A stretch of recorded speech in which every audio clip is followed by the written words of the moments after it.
There's a friend of mine and they call themselves resellers. So I'm like, listen, Kamine, the technical term is black marketer. How did the idea of the Kingfisher Calendar come to you? So I made a pitch presentation for Vijay Mallya a good 25 years ago. Did you know that it will become like the IT calendar? There's always a market for gorgeous looking women in a great location. Was it a vibrant career when you started? It started off from me hating chemical engineering, which was I was studying. I know some stars who will have in their contracts that we'll get it retouched and send it to you. Even my mother, who will fall for anything, will turn around and say, "Hey guy, itka tarun nahi hai to." Do you think that you play like an important role in setting the standard because you're taking the picture that everybody else is looking at? And a lot of other women are going to look up to it and be like, I should maybe be looking like this. That's very deep, yeah. You're in Switzerland or somewhere in Europe and suddenly you see a billboard that you shot. You're like, oh, wow. wait. मैंने shoot किया. How was your working relationship with Vijay Mallya? Fantastic.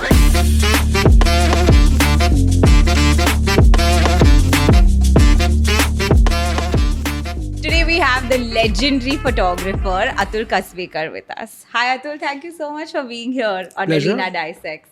Thank you, Aleena. So excited to be speaking to you because I don't think a lot of photographers do podcasts and talk to us about like their life and the behind the scenes that go behind the whole process of photography and their lives. Never a dull moment with me. If there's an opinion or a comment to be made. So. I'm sure there's so much to talk to you about. But I have to start with what everybody knows about, which is the calendar. How did the idea of the Kingfisher Calendar come to you? Okay, so this is some years ago, and we, there's two legendary calendar properties in the world. One is the Pirelli, and the other is the Sports Illustrated. Yes.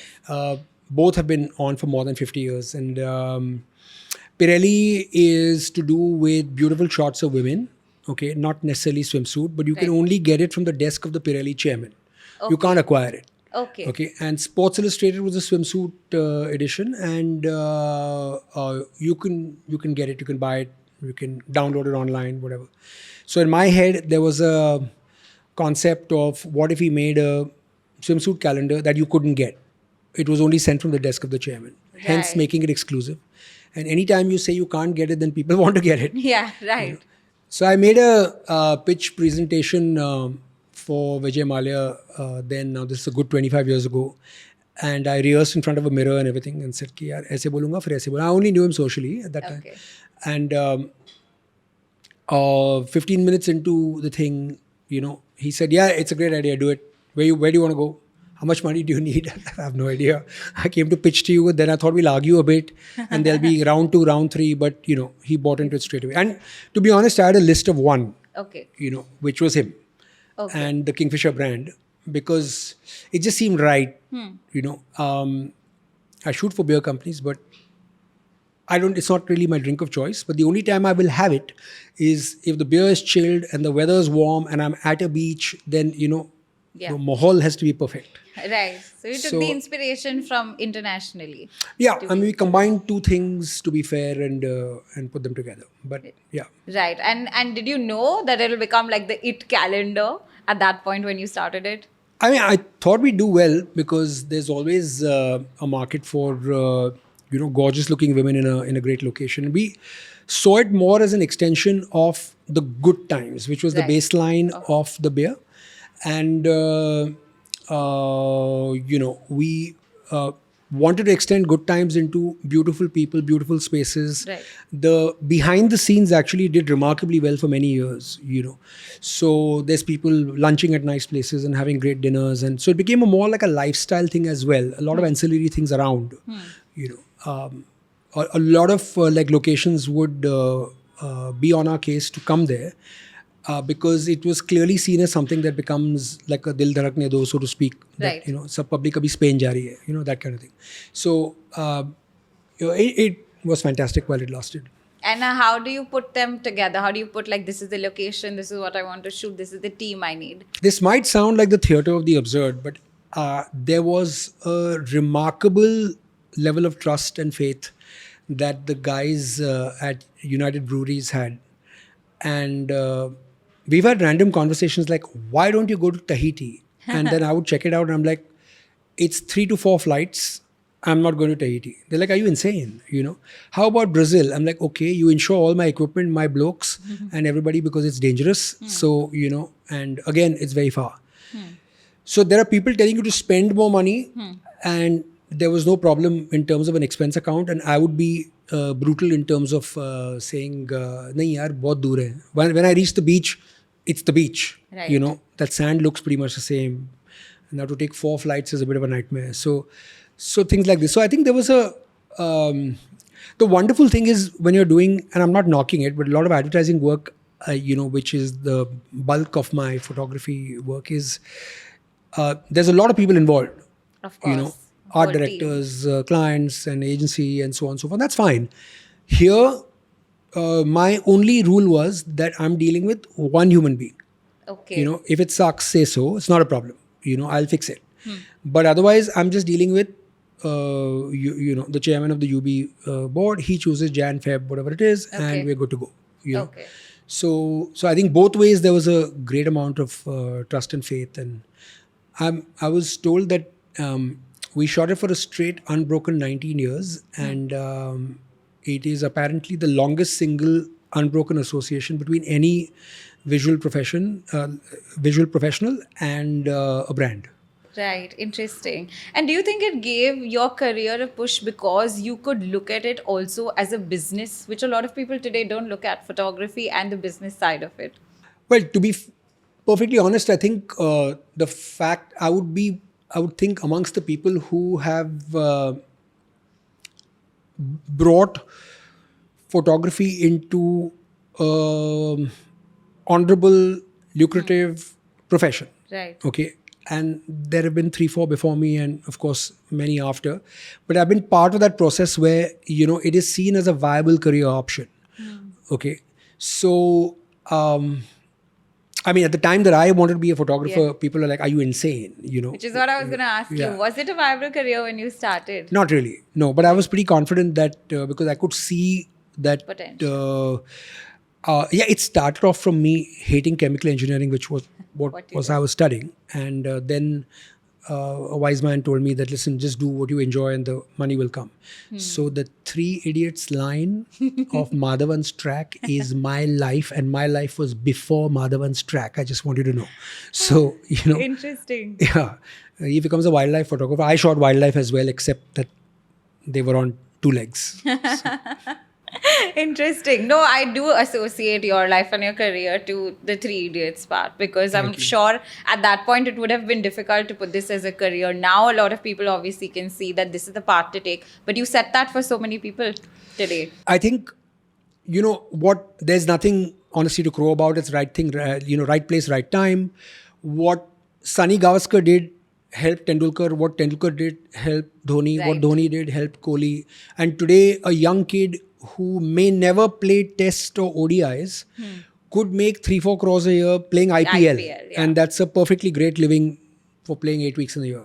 But tell us, like a lot of Indian middle class families, did your parents also tell you, "Beta, take another career that makes you more money and stable"? No, of course. But again, I was not like a flippant human being. Okay, I had great grades at Campion and in Jai Hind College. And so I was a safe driver.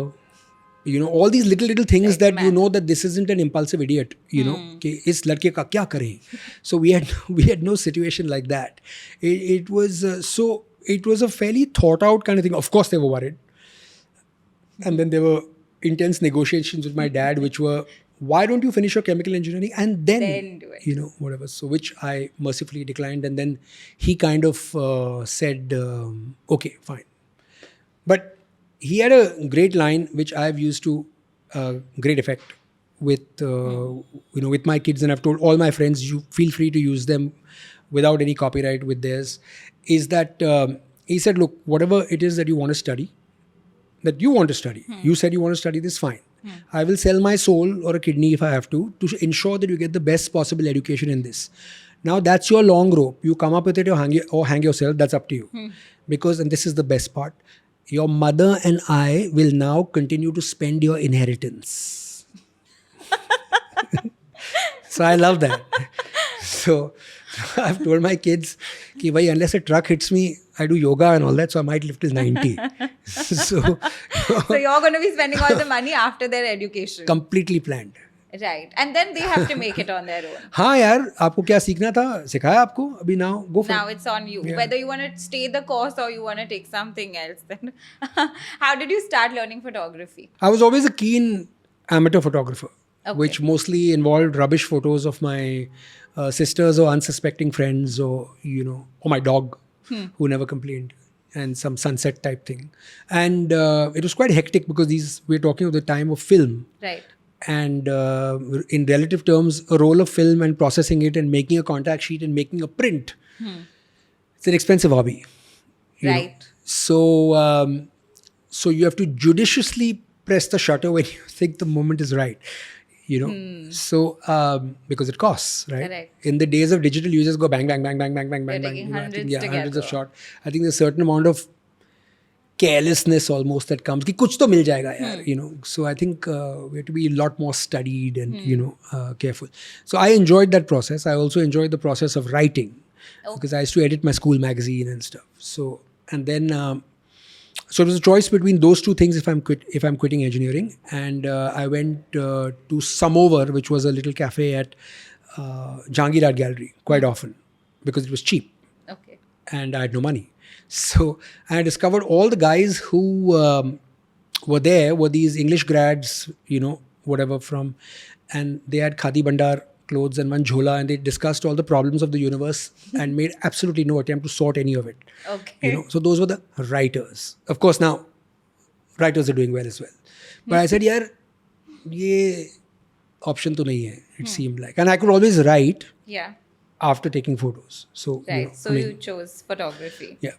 And how did you refine that skill of yours? Where did you do that? I studied at the Brooks Institute of Photography in Santa Barbara. And then I worked for a year in LA. And then I came here and then headlong into work. Would you suggest that to somebody starting out also, is that photography is a skill that they should learn Yeah, absolutely. more than just practice it while doing it?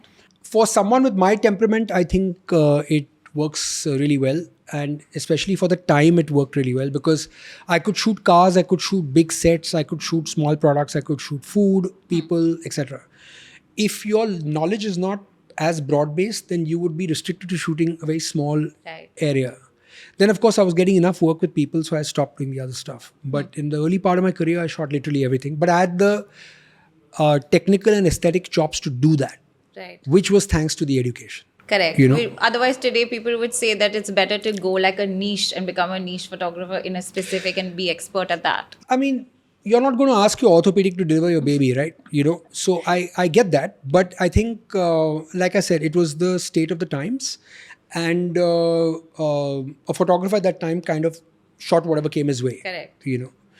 And I think it's evolved a lot. And part of it for me was that there were enough choices with people. So, for example, the bulk of my work now is in corporate portraiture. Okay. Which is very interesting because I'm now dealing with people who are of my, in like a plus or minus 10-year Yes. age band. So the conversation also is a lot more, relevant. And these are high-powered people who need to look good. Right. So if you've taken a lot of trouble over how your products look, which is your product identity. Let's say an Apple phone will look different from a Samsung phone. A McDonald's will look different from a Burger King, and that's your retail identity. Right. Logos look different. A lot of money is spent on the corporate identity of the logo. Why haven't you cared about your management identity?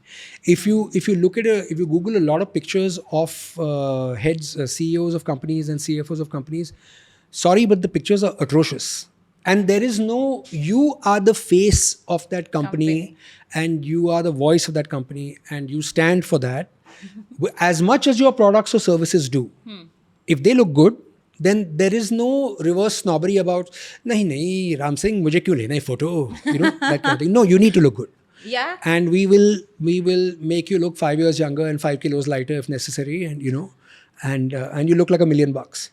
So. But since you're talking about looking 5 years younger and better, what do you think about retouching images? I have no inherent problem with that. Look, retouching existed even before Photoshop did. Yes. Okay, people worked on transparencies and then, tweaked them. So I have no problem. I think that, you have to use that tool judiciously. Okay. And very often people over retouch and remove every single line and whatever. So then suddenly a 75, 80-year-old actor is looking rosy cheeked and blemish free. Even my mother, who'll fall for anything, if you tell her with a straight face, will turn around and say, hey guy, Yeah. itka tarun nahi hai to, that kind of thing. So you have to keep it within the realms of logic and Okay, but how do you draw the line that this is where I'm going to stop the retouching or stop like changing a person's image? Look, eventually it's the brand that takes the call because most of this is at the brand level. Okay. The line is different for wherever it is for you. So I've always been a great proponent in anything for less is more. Because I find the finest images that have endured with me for the longest time, that I might have seen that other photographers have done, have actually been remarkably simple. Okay. So I'm in fact working on a personal series, which I have now shot 47 people, Okay. 3-4 more, and it'll be ready. And we've already got Epson to come on board as the print sponsor. Okay. And they're 5-foot prints, which you've never seen a size like that before. Prints, Wow. okay? Photographic prints. We're not talking about a billboard. That's different. That's on vinyl. Yes. Okay, this is on photographic paper with 9 inks to make these black and white portraits. And what I'm doing is it's my little hat tip to all the phenomenal character actors we have in Bollywood. So, or the Indian film industry. Some people get offended if you say Bollywood. Okay, whatever. It's the guys who've played the father, the mother, the brother, the best friend, the villain, the sidekick, what have you. Okay, and in the process of being a producer, in my modest filmography of 8 films, of which 7 have already released, sitting behind the monitor, I find that literally the most incredible talent out there are some of are a lot of the character actors. Okay, so these are people whose work I respect, admire, and I said I want to shoot them for posterity. Wow. And the images are very simple. They're not retouched at all. Okay, because I think their dedication to their craft is extremely honest. Right. And that's the name of the show. It's Honest Portraits of Character. Okay. Bye. And they are pitch perfect, line perfect, on the mark every single time. So the director and the DOP can focus on the hero, heroine, whatever, who are getting us the money to make the film. Right. Regrettable, but true. That is- So this is my little homage to these guys. And do you think that you play like an important role in setting the standard because you're taking the picture that everybody else is looking at, especially the younger generation and younger women looking up to it and being like, this is what ideally women should look like? That's very deep, yeah.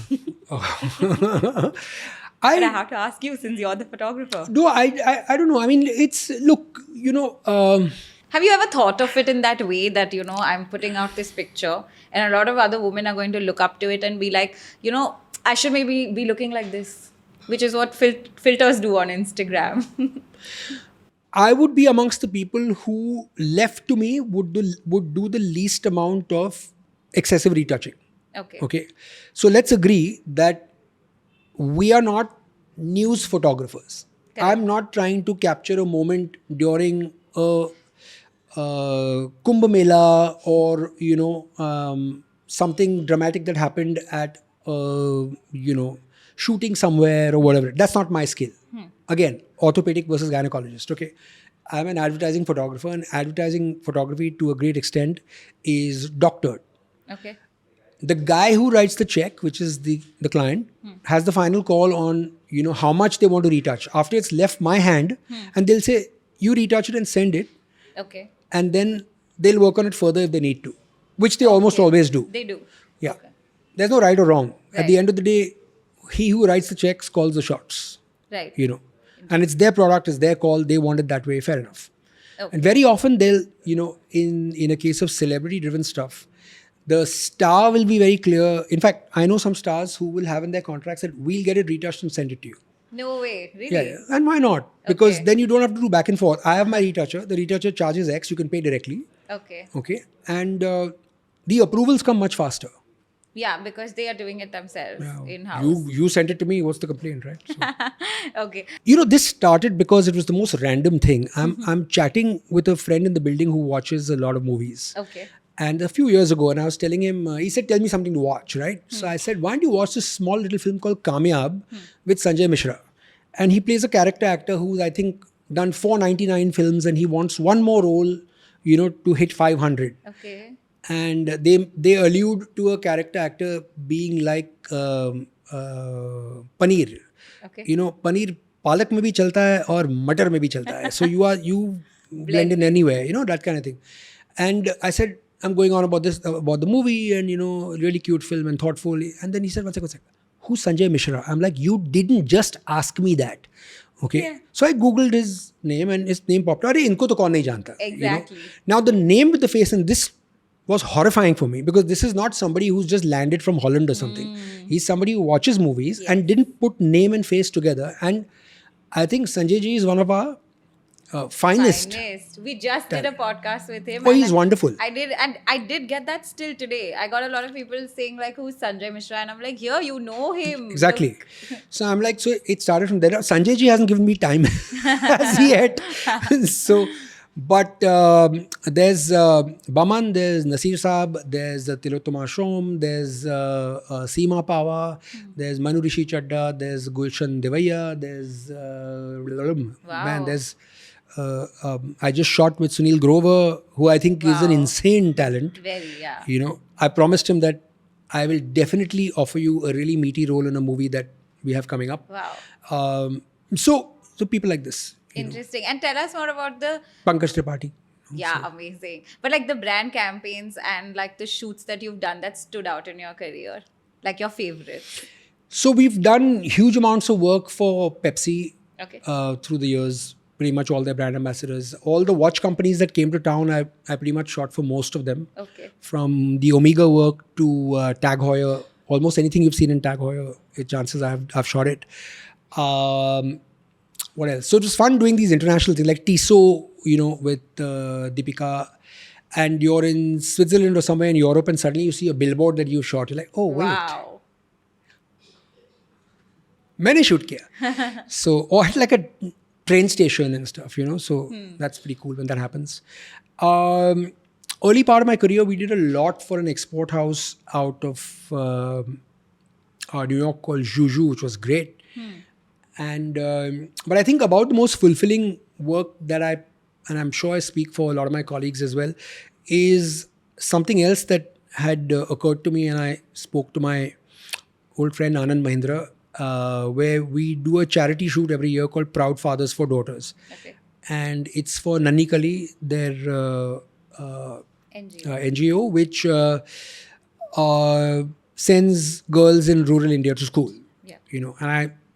And you don't need to sell anybody the merits of a good education. So, Of course. So a whole lot of my colleagues get together, and I sincerely believe the greatest gift you can give somebody is that of your time. Okay.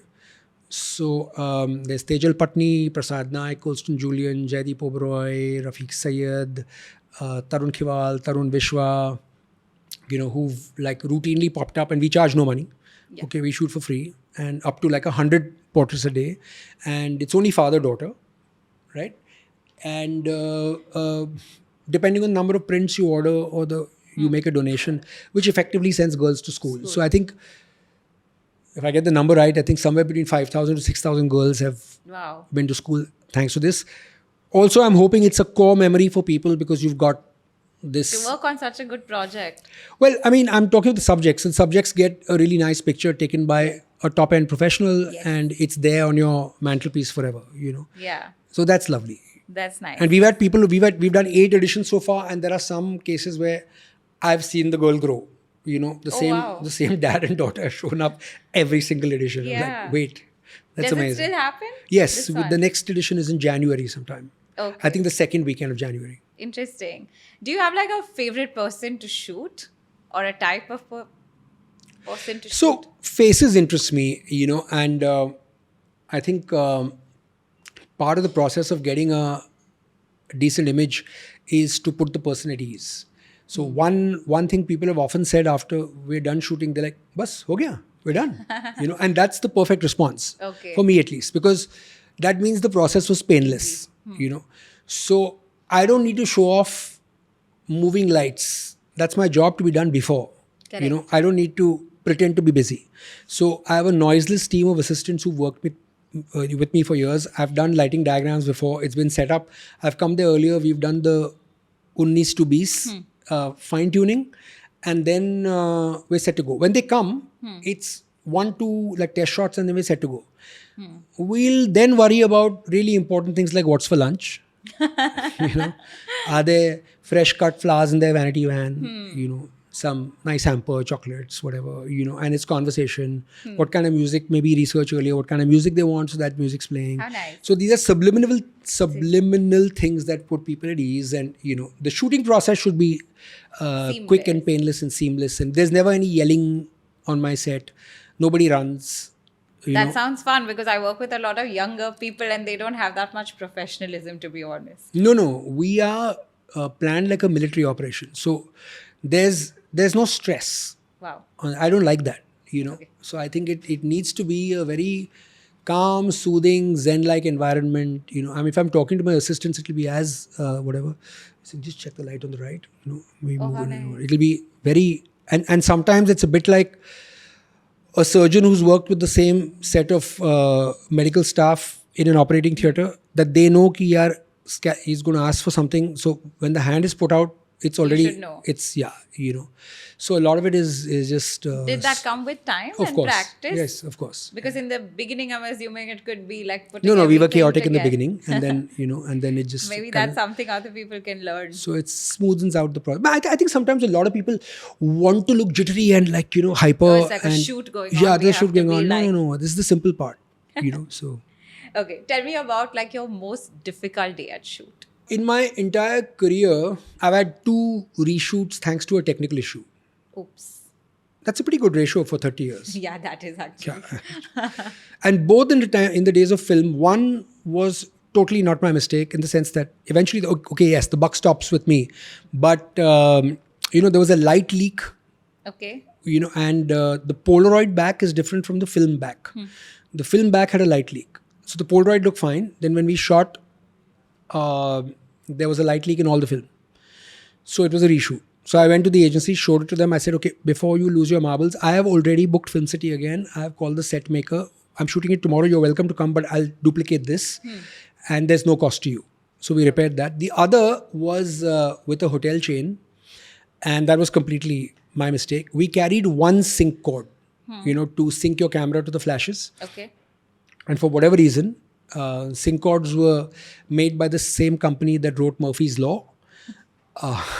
When they have to not work, they don't work. So here we are with this lovely couple and this candlelight looking thing and the setting sun, and my flashes are not working. Oh no. And that was a disaster. And that hotel chain never called back. And then I learned my lesson, and now we carry 12 separate, sync devices. So, we'll carry a lot of stuff on location, because the one day you don't carry that clamp which you can hook up there and you can put the light, that is the day you need that clamp. That always happens. Yeah, so it's just easier to hire 2 people to lug the stuff extra and just do the lugging. Then the assistants are different, So, and then, chalo bhai. But nowadays that happens so much more, since everybody's recording on like phones and cameras and all. There's always like this, the wiring and the transfer, and something goes wrong at some day. Audio is not recorded, the video has stopped recording. That's like a usual problem now. So backups, I think, would be like important. Yeah, there's the backup, then there's the backup to the backup, and then the backup to the backup to the backup. And then somebody will call you and ask for something 6 years ago because they've they need a renewed. picture, Wait, what? Then, so you have to then So you store have that. all of your files from all these years stored? Well, we have a fair chunk Okay. of it, but I'm sure there's some that's lost in translation. And from the film days, there's a lot that was given to the agency and they just like sitting on it. But after you use the one that you want to use, give me the rest back, na? Because it's of no use to you. Correct. And it'll go into some dungeon somewhere and never be seen again, you know. At least in my case, we'll store it because we shot it and we care about it and, you know, whatever. But anyway, Right. Which is your favorite type of photography to do? I think portraiture. Okay. Of people. Like Yeah. image. I mean, loving close-ups of my dog now. I don't know how many you want to see, but we have a new puppy, so we're shooting it How all the time. cute. Yeah. Interesting. But Atul, do you think photography as a profession gets the due that it should? I feel like it should be given much more value. No, I think it gets enough due. I think photographers are seen as look. It's a very cool profession, you know, in the sense that race car driver, musician, man in uniform flying a jet plane, you know, whatever, photographer. There's a vibe, Yes. you know, to it. There's a certain swag to it. With no disrespect at my DOP friends who are incredibly talented, and it's a far more complex extension of photography. Photographers are household names. Correct. Very few DOPs are household names. Yes. Okay. So if I mention 5, you know, chances are the guy on the street has no clue. But the guy on the street has probably heard of a lot more still photographers than they have DOPs. Fact of life. Yeah. I also tell my director friends in advertising that you can do, okay, it's the reverse with directors. Right. So you can do 1,000 ad films, win 100 awards worldwide, whatever, and the guy on the street has no idea who you are until you make a motion picture. And a motion picture director is a household name Correct. as opposed to an ad film director, Correct. you know. And I assure you, the ad film directors, by and large, you know, would be far more well off than all but a very small bunch of directors. Of, you know, because they're shooting all the time. A motion picture director will be working on one movie at a time. These guys have made 15, 20, 30 ad films in a year, right? Correct. So cumulatively, they're always busy. I'm talking of the busy guys here and the busy guys here, you know. Right. And then the movie could take 2 years to make. Right. And that's all you've done. And then it could flop. then the phone doesn't ring as much as it did, right? So, Right. I've heard that from a lot of directors, to be very honest. Atul, what is the greatest feedback you've ever got for any of your work? fair bit of praise, I suppose, but the Kingfisher Calendar was the first Indian product to win at the Food and Beverages, what's called the FAB Awards, Food and Beverage Awards internationally. That was one. Then 2 is, you know, what's really interesting is at the first stages of the Kingfisher Calendar, all the girls who I knew well, and they were friends of mine, were pretty much closer in age, I said, hey, I have a go ahead to do a swimsuit calendar. Would you do it? And they said, listen, we love you, but booze calendar. And to be fair, it was a situation where the booze calendar was seen at beer bars and it would be somebody wearing very little next to a car and, you know, looking reasonably horny, you know. And it was downright tacky. Right. So I said, it won't be tacky, trust me, you know, etc., etc. So the girls who did the first edition were all fresh off the boat, like Yana Gupta, Katrina Kaif, or people who had worked abroad, like Ujjwala Raut, you know, or Shivani Kapoor, who was working in England all the time. So they didn't have a problem, right? So we shot with them. By year three, okay, I had mothers coming up to me and saying, could you consider my daughter for the calendar? Really? So I think on a broad-based thing, what we had done is we'd always made it elegant and, you know, aspirational. And there was nothing tacky about any of the images. And we took great pains to ensure, you know, that was the case. That it doesn't So look- it had a upmarket, you know, an aura about it. And I think that would be, although the funniest story in terms of a compliment would be, I had a meeting with Rahul Dravid. Okay. And at the Taj, and that morning there was a picture of his that had, was there in the Sundays, in the morning supplement, like a Bombay Times kind of thing. And It was taken in top light, and Rahul's the loveliest bloke you'd ever meet, and he's a good-looking guy, I think. You know, so this was top light. His eyes are hooded. It's literally the most unflattering thing, that was there. And so we finished our work. Then I took out that paper. I said, Rahul, I brought this along. You can't let yourself look like this. Okay. This is not you. Please. Okay. So next time something like this is happening, call me. I'll come. I'll send one of my boys. We'll shoot it. You say, yeah, we'll shoot it and give it to you. So he's saying, Arey yaar, to call you for a magazine supplement cover is like asking Sachin to play Kanga League. Oh my God. So this is a compliment I will always treasure. That is a outstanding compliment from somebody for your work. But if you had to shoot anything in the world that you haven't yet, what would that be? I'll tell you what I regret losing out on, because I had the opportunity to do this, and it will remain one of the greatest regrets of my life, is I had a friend in South Africa whose dad was Nelson Mandela's personal doctor. So had unrestricted access and trust with, Dr. Mandela. And I said, hey, do you think you could, get me a window, 20 minutes, take a picture, touch his feet, say namaste, sir, etc. I've been to Robben Island and, and whatever. Like I guess everybody else on the planet who's read a little bit, you'd have the highest regard for. And she said, that's like the most brain deadly easy thing ever, So just let me know when you're coming and we'll do it. And it's one of those things where, it's there, so I'll go. And then he fell sick, 2 years later. And then obviously, couldn't get out of bed and passed away. He was like 90, whatever. Yeah. And I'm like, this is the kind of thing I should have got on a plane, like the next day, gone and parked myself in, in Joburg and waited for a call saying, come now. And, because, and to my dying day, I will regret I did not take this up.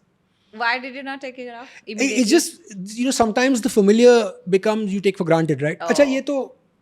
It's easy. It's not like... You got it. Because it's his personal physician who sees him 3 times a week, and other than that, they'll meet once or twice and have a drink. Okay. It's that close, And this friend of mine, said, this is a no-brainer. You just tell me when you're coming and we'll do it. And I didn't go, like an ass. It just, next month... next week, that kind of thing. Yeah. Okay. I'm sure greater, better things to do yet. Yeah, but this one was the one that you learned something. Yep. Don't let the moment pass. It's not going to come back again. So for anything. Nice lesson. Tell me, if I had to give you something really boring to shoot, say like I gave you like a pen, how would you make this interesting in a photograph? This is like that scene from Wolf of Wall Street. Sell me this pen. Not sell. You have to photograph it. Shoot me this pen instead. Look, you give a pen, an apple, a human being to 10 different photographers, you'll get 10 different results. Correct. I think, so any lecture I've ever given at like an art school, design school, photography seminar, or whatever, I've always said, listen, the technique is the easy part. Okay, you work with somebody long enough, you watch enough videos, you practice a bit, your technique will be above a certain level. Okay. Now, what are you bringing to the table that's a little more than just good technique? Yeah, which is you. Correct. What about your photo? Now, it's a question of what life experiences you've had that are influencing you to place it like this, light it like that, add those props, not add those props, whatever it is. So, it's in any difficult situation photographically that I've found myself, photographically, I have always told myself, work at it, something will happen. So, of course, going into an advertising shoot, you're pretty much clear what you want. Okay. So, that is like cast in stone. You have sometimes used a dummy model with a similar face structure, locked in the lighting, and, that'll happen. Now, that is the line and you've delivered above it. Now, what are you doing to hit it out of the park? Correct. Not that it happens every time, but if you work, move, try this, try that, whatever it is, even if it's shooting a pen, something nice can happen, for sure. So, a lot of our work is then researched in terms of what you could do and what not to do. And I'll explain to you, a lot of people will lift something. We'll never do that. but it's definitely inspired, and everybody who takes a picture has in some form been inspired. Correct. So for let's say a fashion assignment, my brief to the makeup person will be, okay, we're looking at makeup like this, and there'll be 10, 15, 20 references taken off the net or somebody's website or whatever. Then there'll also be half a dozen references of, this is what I definitely do not want. Okay, so let's not err on that side. Got it. Same thing with hair, same thing with the stylist in terms of, clothing, etc. So you're going in with with all the links in your chain, and they're all crucial, being on the same page, of what to do, what not to do. Right. And there will be references, okay, this is the kind of body language I want, and there'll be 8-10 pictures like this, but no, I don't want you to sit like this, let's say, so there'll be a few like that. Now the final image will be a myriad cocktail of half a dozen things, but and it'll be unique. You So understand? you're saying a lot of preparation goes in before you take the picture, so you have an idea of what you're going to take. For the skill that I have, yes. Okay. Let me rephrase that. For the discipline that I'm in, yes. Correct. For the street photographer, no. Different. Okay. Someone like, let's say, Vineet Vora, who's a wonderful photographer and does a lot of street stuff, or Prashant Godbole, for that matter, they'll just see something on the road, and it'll be a cow whose horns are going a certain way, which is connecting to a Ferris wheel way at the back, and it looks like the cow is spinning the Ferris wheel. And I'm like, not in a million years would I see that. Got it. So They have a different but style. yeah, but chances are that if you ask them to shoot a fashion campaign, maybe they would stumble. Right. Because they're looking at it from a different lens, and Yeah. you're looking at it from a different lens. Okay. And whose work do you look up to? Where do you take inspiration? There's a lot of people. I think Stephen Meisel, not in any order. Stephen Meisel is brilliant. I think the portraits of Annie Leibovitz have been fantastic. Then there's a crazy photographer who actually I know called David LaChapelle, who's a unique eye. And if I see a picture upside down 20 feet away, I'll say, okay, that's David's work, So that it's incredible to have such a signature style. Then so there's a lot. I think Raghu Rai is probably the greatest Indian to ever pick up a camera here. Again, like in news and street photography. Then I think in my discipline as an advertising photographer, probably the greatest to pick up a camera ever was the great Richard Avedon. So I think Avedon's work, you see work he's done in the 80s, you change the logo and you put today's logo and it still works. Right. They're so timelessly fabulous. White background, gray background, one light, magic. And what do you think makes a photograph great? How can you tell? I think look, it's different things for different people. I can't make a photograph that everybody would love. I can't make one that everyone hates. Okay, same thing with an outfit, same thing with a book, same thing with a movie. I find Austin Powers hysterically funny. My wife finds it cringeworthy. Okay. So, but we both agree on Fish Called Wanda. Let's say, So, I think for me, if there's a certain layering to an image, okay, where you hopefully notice little bits the second and third time of viewing, Okay. then personally to me, it adds a lot. Okay. So, and I would personally stay away from gimmicks. So it's like appreciating a nice piece of art, let's say, a painting. And the 23rd time you've seen it, you'll probably notice a brushstroke that you didn't see all those times before, Right. So very often, so in terms of expanding my horizons, for example, each time I go abroad, and for the longest time, I've not been interested in the clubs and, in that kind of scene at all. Good for you if you are, but I will make it a point to visit the museums, to visit interesting buildings for the architecture, and absorb myself in every other art form there is. If there's a exhibition on Soviet era posters, I'm like, oh wait, go, let's see it. Now something strikes you from there. It's just my brain. I'd like to think of my brain as a sponge. just in turn, something will pop out in the work you do. It even helps a lot in the movies. Right.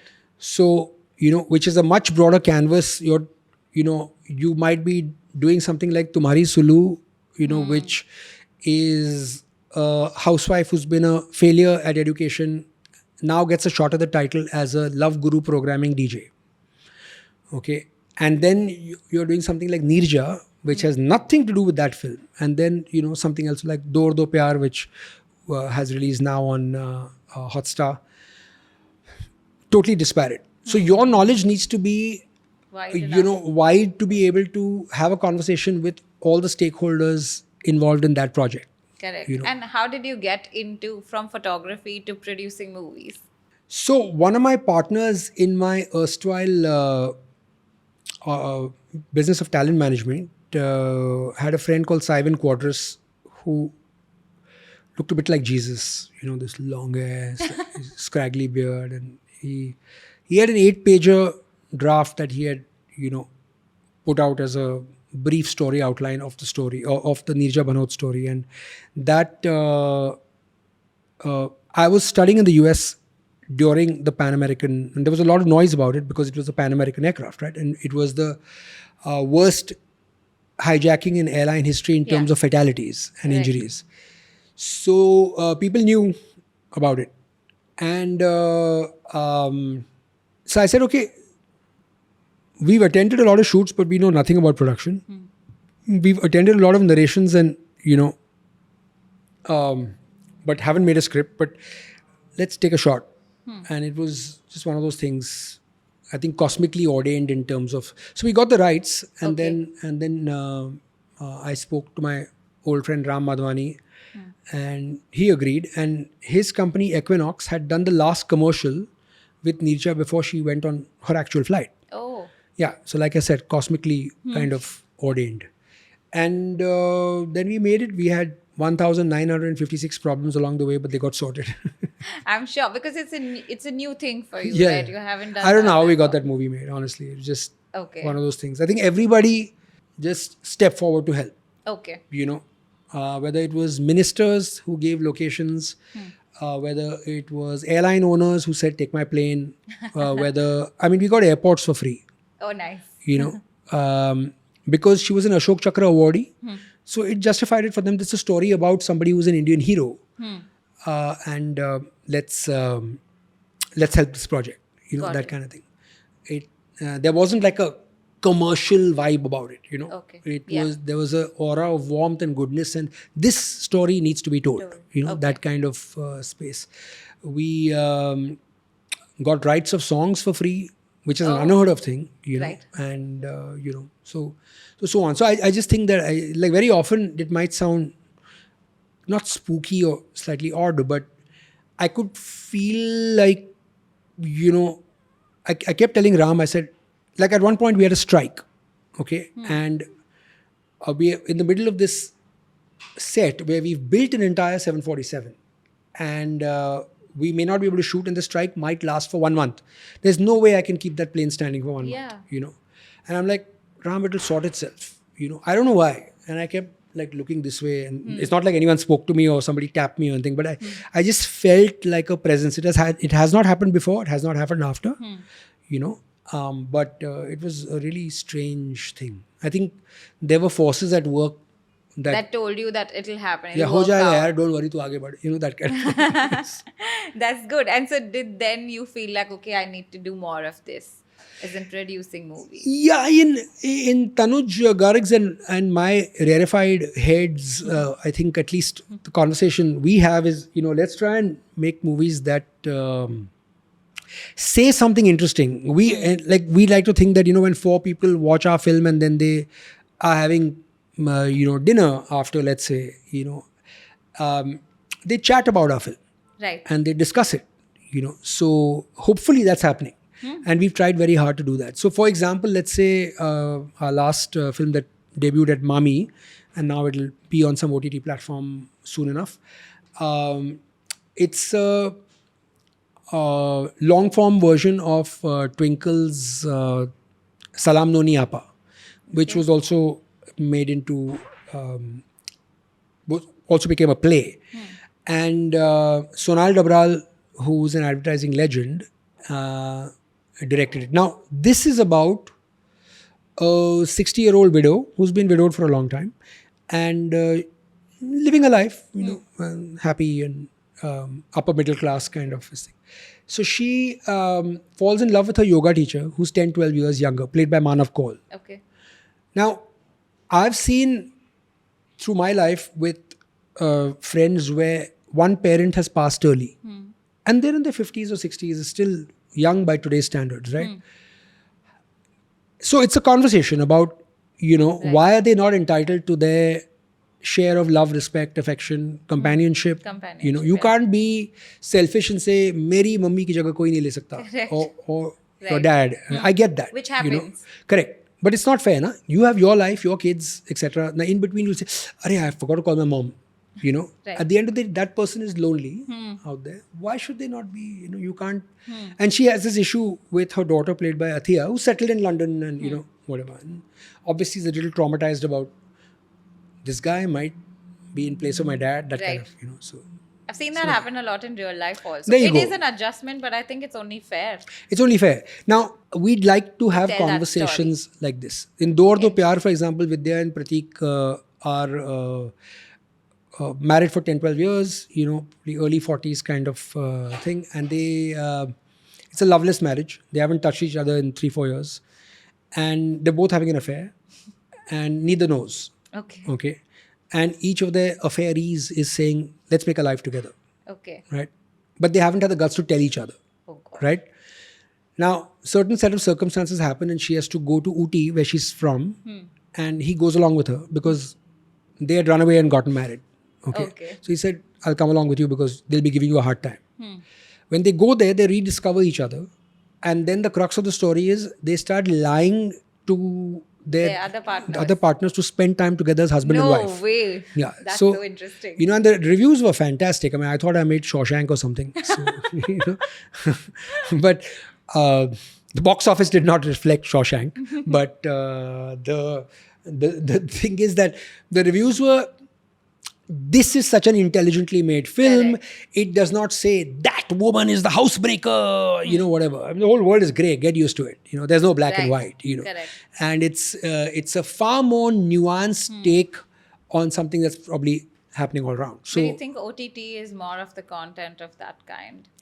probably, I mean, the discussion with most studios and anybody else is what will work in the theatre. Correct. And the honest answer is no one knows. That is also correct. But you're now moving to content creation and you have your own podcast. Tell us more about that. Well, it's work in progress.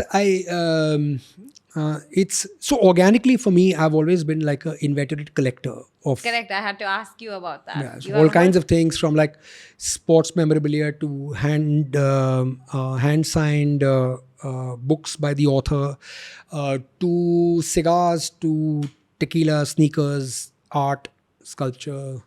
What did I miss? Lots of stuff. Watches. Watches, music. Music as an audio Correct. field. So for the longest time, in all my assorted circles, there will be somebody or the other who'll ask every day in terms of, suggest a restaurant for this. Where do I get a bespoke suit from? I want handmade shoes in London. Where do I go? And chances are I'll have the answer. Yeah. So just in terms of a curated conversation for gentlemen or for ladies who want to get something for their gentlemen, it's a conversation about interesting things in all walks of luxury. Okay. And when I'm saying luxury, it need not be expensive. In fact, more often than not, speaking for myself for sure, I'm never caught up in the hype of this has been bandied around a lot, so it must be good. This is trending, so now you need to have it. If it doesn't work for me, it doesn't work for me, period. Right. I'll have a very strong opinion. I respect yours, but this is my opinion. I don't like this tequila. I don't care if it's $300. Okay. Right. So there's a lot of cool stuff out there, interesting stuff out there. I mean, somebody wants to know about which are the collectible tequilas, let's say, or where do I get handmade cufflinks from? To what's a good timepiece to get under a certain amount of money, Right. less than 8 lakhs, let's say, and like that. I don't count smartwatches as a timepiece. They are not timepieces. Yeah, if you're looking at messages and emails on your watch, on your wrist, That's just for. no, that's a cry for help. Okay. But today's generation needs. No, it. see a fucking shrink. Okay, so really, Then that's you not need a to- watch. Then that's just your extension of your device on. No, there. you're stupid and you don't respect the art form. Good, I did not wear my watch today. Yeah, you. I mean, how fascinating is it? And I've been to a lot of watchmaking factories. That somebody is taking small pieces of metal, putting them together, and they power themselves Yes. and keep time accurate to 1 to 2 seconds a day. It is fascinating. Do you realize the incredible engineering, design, effort that has gone into doing that? And you want to charge your phone? Get out of here, please. I mean, I'm judging you, for God's sake. Okay. Yeah, so, What is luxury to you, and do you think that you need to reach a certain level in your career and life to be able to get that? Because you told me you're a collector since many, many years. so the nice thing is, I think people appreciate you if they think you're genuine. So I've bought art when there was no money in my pocket. And I've gone to a gallery and my wife and I looked and we said nervously, how much is that? And they said 35,000. Oh, okay. We'll come back. Really? Listen, yeah. And they've said, wait, do you like it? Says, who are you? Whatever. And we like it. Say, okay, you know what? Take it and you can pay me 5,000 rupees a month. Okay. True story. This has happened so many times, Okay. and it's happened across the board long before there was any kind of influencing on social media or whatever. You were just people I have immense respect for anybody who's a craftsman. Correct. Because I put a lot of effort in my craft. Right. I respect the chef who puts in so much effort in his. My true skill is I make best friends with restaurateurs and chefs in 10 minutes, anywhere in the world. Wow. And they will, for whatever reason, adore me. And the respect is mutual. And with artists and with, art directors and sculptors and across the board, I think there's a certain energy between creative people who value the Work Malcolm Gladwell's 10, 15, 20,000 hours that have gone into doing what you do. Correct. So I think that's so it's a certain thing that you play off of. So What is the value of that painting today? it doesn't matter. Okay. I still have it. You're just collecting. Yeah. I mean, hopefully, I'll bequeath it. Right. You And know, you told me just before we started that you have a huge sneaker collection that you've been collecting for years. And it's only cool now with the Jordans and with the sneakers Believe it or now. not, I had the original Jordans No because way. I was in the US at that time. Who knew? Yeah, you bought them because they were basketball shoes. I played basketball. Okay. Okay, and then obviously they got ghasraud enough, so you threw them away. But apparently, if I had them, those whatever 84s, 85s, You know, they've whatever, come back and it's called Lost and Found. I have that. Okay. Yeah. But the I know original, people who if you have had it with the box, is worth some absolute fortune Obviously. in whatever condition, like tattered or Right. whatever. So I've gone through 2 pairs of those. But there's a friend of mine, and they call themselves resellers. There are. Even I know some. So I'm like, listen, Kamine, the technical term is black marketer. Okay. So in our day, the likes of you were outside movie theaters making a living, saying, Selling tickets. 100 ka 200, 100 ka 200. So that's you. You just are It's a dressed. huge profession now. So the thing is, they've legitimized it and made it honorable. Yeah. Bottom line is that you're a black marketer, So let's call it for what it is. That's the truth. Yeah, right. So I think you're doing shady things to get a pair of sneakers. There'll be some person who will get hyped into paying 2, 3, 5 times. they do Yeah, so which much is, more. which is silly. And It's silly. As a luxury collector, see, at some point, I think. Look, I had a really interesting conversation with someone, and then I quickly got off that chat. There was this guy, and it was just a conversation about sneakers and whatever. And this guy said, I want to buy the Rolex green face Daytona Wow. in gold. Okay. Now, at that time, the premium on that timepiece was 1 crore. I'm sure. So this is about 3-4 years back. So we're talking a watch that is, let's say, retail at 40, 50 lakhs, Yeah, whatever, correct. is now worth 1.4, 1.5. So I'm listening to this conversation. I said, okay, if you're willing to spend 1.5, then why would you not buy something like a Grubel 4C? Okay. Okay, so he's like, I have no clue what you're talking about. I said, okay, Correct. this is one of the greatest watchmakers there is. And they make less than 130 timepieces a year. Okay, usually about 125, 127. And there are more employees, like 2:1, outnumber the number of output, Okay. right? When they announce an edition, it is pre-sold to, some zillionaire from wherever. Okay. So I'm like, get a Grubel 4C. I know Stephen 4C. I can chat with him and get one allotted. It'll cost you 1.5. But literally nobody will, nobody else in India, chances are, will have it. Right. He's saying, but my neighbor won't know what I'm wearing. I said, okay. But that is what, like, No, so I'm like, you do not deserve to That wear watch. something like that. Correct. Okay. I know so because many people yeah, like that. because the point of the matter is, luxury to me, you are asking me, it is a certain individuality and customization for me. Right. And it is not measured by what you spend. Okay. So if I want a vada pav, I will go to the Kirti College guy. Yes. And I will stand in line and I will have that. I try and stay fit so I don't eat too many vada pavs. But whenever it is I want one, it's that guy and one other guy. I will not eat anywhere else. Okay. So now what does that cost? 15, 20, 30 bucks? Yeah. But in my head, that is a luxury as well. Correct. Where you're discerning about all kinds of things. And it is like a lot of people will be, I'm wearing this because I want that guy to know. Yeah. So I had a watch on my wrist and I was at a party, and I won't name him, but like a massively wealthy, highly understated billionaire who I've been to school with. And I bumped him at the bar, I was chatting with him, and he sees it on my wrist, and it's a very discreet like timepiece. And he looks at it, and this is his reaction. Those who need to know, Those who know, yeah, they will know. know. Correct. Those who don't know, it does not matter. Right. You know, and you feel good.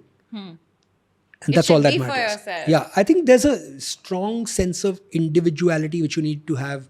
So if you're acquiring a really rare pair of sneakers, or you have a certain old Converse, which Magic Jordan wore, whatever, I'm just saying, I get it. Okay. But otherwise, a lot of people just do it to impress the Joneses. Yeah, and a lot of, I think even the younger generation now, it's because it's faster wealth, easier wealth, or rundown wealth. What happens is that you're looking at, and you know that this person has only got this brand of a car or this brand of a handbag with this big logo, just so everybody can see it. And then I think there is a differentiation between quiet luxury, where you know this person is wealthy and is doing it for themselves. So, which brings me to the brand called The Row. So, The Row has no logos. They're horrendously expensive. I've heard, yeah. And it is invisible luxury. So, you're spending more than you would on an LV or a Dior or whatever, and there's nothing seen. Correct. But it's the best possible leather, it's the best possible construction, and it costs you 5,000 pounds to buy. Okay. Now, do you really care? You know what you're carrying. Yeah. But So for a that's lot the of thing. people, it's not like that. And I know, in fact, I know a lot of people who will go out of their way nowadays just to showcase that they have, even when they actually don't have. People in debt carrying like the best things just because. So the validation comes from other people. That happens a lot. That's the ultimate con job, no? In terms of you manage to, because the super wealthy, you'll never find them wearing a matching tracksuit on a flight. Yeah, Gucci. Yeah, which says brand. The chances are they bought their clothes at the Gap. Okay, so no, really. Right. I mean, and there's a famous story of Stephen Jobs not wanting to bother about what he has to wear in the morning, so he would buy Black t-shirt. 10 turtlenecks, and blue jeans or whatever, and buy 10 of them and 12 of them, and that's it. Every morning, just reach for one. And Right.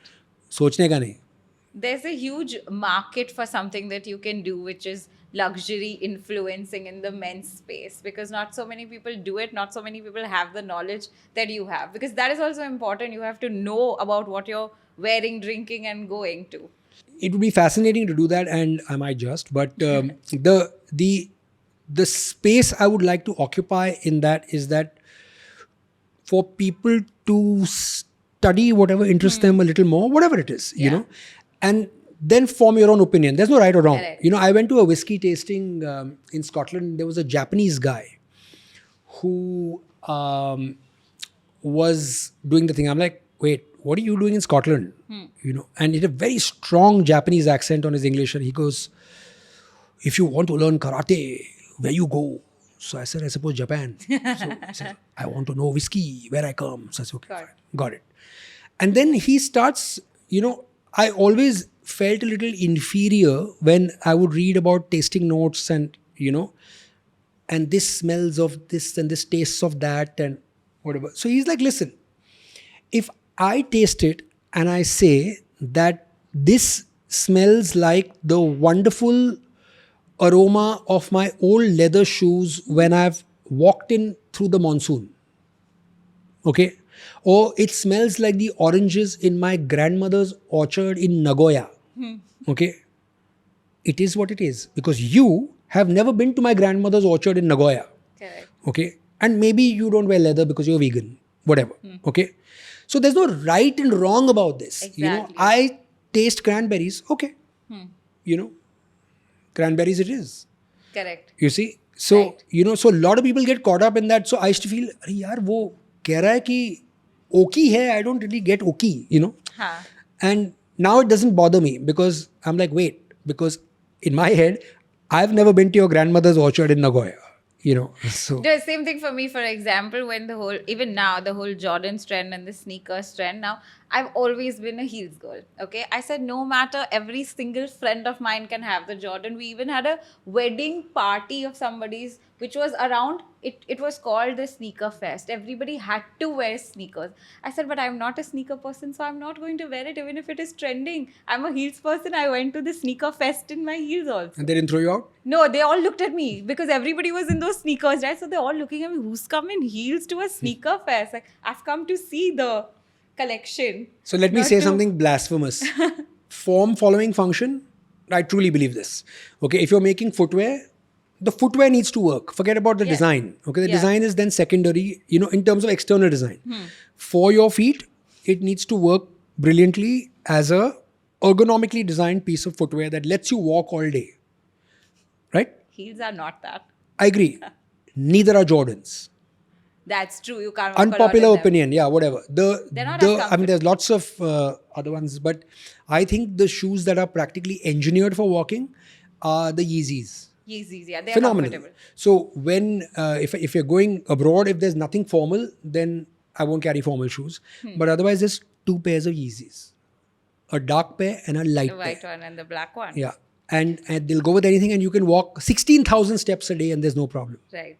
Yeah, they are the only comfortable ones. Even the Dior ones. I mean, are, there's a lot of Asics and New Balance, etc., that are also, that do you with know, Nikes also. Nike. If you get into their Air Max, Yeah. I'm talking of Jordans, which is the hype shoe, is a crap walking shoe. Yeah, it's just to show. But just- you're a shoe, right? So Your you know, job is to your be job was comfortable. to make me walk comfortably for a while. So, well, it doesn't work for me. Maybe it works for somebody else. I'm just giving you my opinion. So, Right. Okay.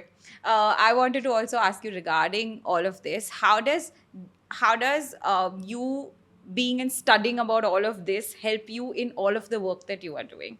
I mean, I think kind of answered that earlier in the sense that if I'm interacting with different people with different mindsets in the making of a motion picture, I think the collective sum of your life experiences coming into that conversation can only be of help, you know, and the wider they are, although we have a very simple rule at Ellipsis which applies to directors and for us, that just leave your ego at the door.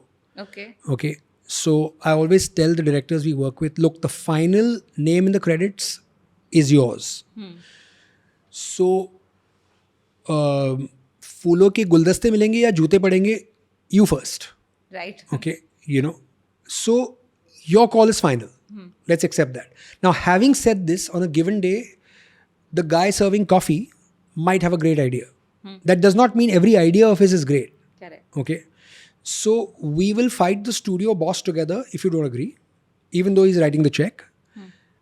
And at the same time, if the third AD has a great idea, we have no problem saying that's a good one, because something in his or her life experiences will add to our film, and let's be greedy about our film. Okay, and it's your film. Last credit, remember. So so leave the ego at the door with your shoes, and we'll make a great movie. That kind of. Okay, and what can we expect from the podcast? So I think what I want to do is to talk to really interesting people in all walks of life. Okay. From the obvious of people in the entertainment business to sports to CEOs and anybody who's done well, but I'm not interested in where you started and what you're doing next and whatever. It's a conversation about what are the finer things in life for you, and take it from there. And in the few chats I've already had, sounding it out, it's fascinating to me how varied that is. Okay. And in some cases it's extravagant, in some cases it's really underplayed, but it's unique and it's individual, and that I respect. I think those are important conversations that we're not having with people, that we look at on screen at least. Yeah, we don't talk about the deep things and the finer things that they are interested in. Yeah, so you make a little bit of money in XY, where would you spend it? What would you do? Like I thought that really cool thing in this bathroom over here was that The cassettes. the cassettes. Me also. Yeah, I thought that was pretty cool. I'm going to take a picture and save it for something. How was your working relationship with Vijay Mallya? Fantastic. Okay. Yeah, easily one of the best clients I've ever had. Great guy, and visionary and far thinking. And I had nothing but an excellent working relationship with him, and I think of him as a friend, and I'll always be his well-wisher. Okay. And what do you see yourself doing in the future in the field of photography? I think work in the field of photography, I see myself working more and more on personal kind of, driven agendas like this show I'm talking about, which might translate into a coffee table book. Right. And, and then work on something else. I have some interesting ideas, but, which I've jotted down, and then, okay, project 2 will start when project 1 gets done. Okay. I tend to flit about in a lot of things, and then I've realized that in the last few years, I've cleaned up my life in terms of removing things that, I'm not giving 100% attention to. And even like my wife and I have cleaned up our act in terms of, there were too many investments or too many whatever, just clean it down to just make it simpler everywhere. So. That is a creative person's problems. Like we have 100 ideas to so I've noted it upon. down. It's there. It's in process. Yeah, kar denge at some point. So, but mostly personal stuff and more and more in the portrait space. I would assume that you would go, because how the world is moving more into video, I would assume that from photo, maybe you would take a chance and do like video and see where that goes. It's an allied skill, but it's a different skill. Correct. And it needs a certain amount of time that you put learning the ropes and paying your dues and making the mistakes. And why do I need to do it at this point in my life? Right. So we'll engage a terrific DOP who's done his 10,000 hours, at that. And I can give my 2 cents in terms of, why don't we kick up the contrast over here? Do you think we should have more blue in the grade or whatever? Which would be relevant conversations that they will take from me with a level of seriousness because I know what I'm talking about. Correct. But I'm deferring to your wisdom because you know more in this field. Right. But I don't want to be a DOP. Now, if I had to do that, I could do it earlier. So it's easier to hire now the people that can do that. Yeah, like I said, they know what they're doing, and they've paid their dues, and Yeah. But anyone starting or thinking of becoming a still photographer, I would advise them that at this point in where the state of the universe is, you must learn how to shoot video as well. Really? 100%. Because I don't think that over a 30-year, 40-year time span, okay, you would survive as only a still photographer. If you started today, Today, correct. okay, so I think we were lucky when we came, when there was enough of a still market. Now the whole world is skewed 85-15 in favor of video. Yeah. Correct. And also, should they pick a niche today, even if they're doing video? For example, like wedding photography, and then people who only do like wedding photography, and so many doing such good work. Well, that is a niche in this country that Huge. Yeah, I mean, it's one of the biggest businesses there is. Right. Yeah. So you can be the florist at weddings and you'll make a lot You'll of do, yeah, exactly. But yeah, I mean, yeah, in that case, yes. But if you said I'm only shooting industrial work, okay, industrial photography is like a thing, you'll be hungry. You will not have enough days of work that people did, let's say, 25 years ago. Got it. So which was shooting factories, shooting products, shooting processes, some spinning yarn is happening and you shot it interestingly. Nothing. It's Okay. not there. Not so much value. Yeah, there. like product photography now, most of the processing houses that did your post-production have just set up a Production. Yeah. yeah, the listen, against this white background, we'll just shoot your product. Yeah. We'll shoot it badly, but we'll correct it on the computer Correct. for it to look really good. What do you care about? The final product, right? Final will look good. So when they've shot it, the lines are off and Yeah. whatever. But it looks good at the end. Who cares? So the Right. guy who was shooting it correctly in the beginning now is out of work. You see? Correct. I know people who only do like child photography, only take pictures of like children, and that's their niche. That's it. Chances are it'll be somebody who is okay with the limited amount of assignments annually. Do you think that a photographer from the beginning needs to look at it as a business and see how much revenue? Everything is a business. Or right, that helps, right? Because a lot of photographers don't do that. They go behind their passion. But I usually tell artists and creators like look at it also as a business, because then that's when you No, that's be the able only to way. grow. It's a stupidly childish conversation if someone says, "Oh, I'm only." Your art, to a great extent, is for the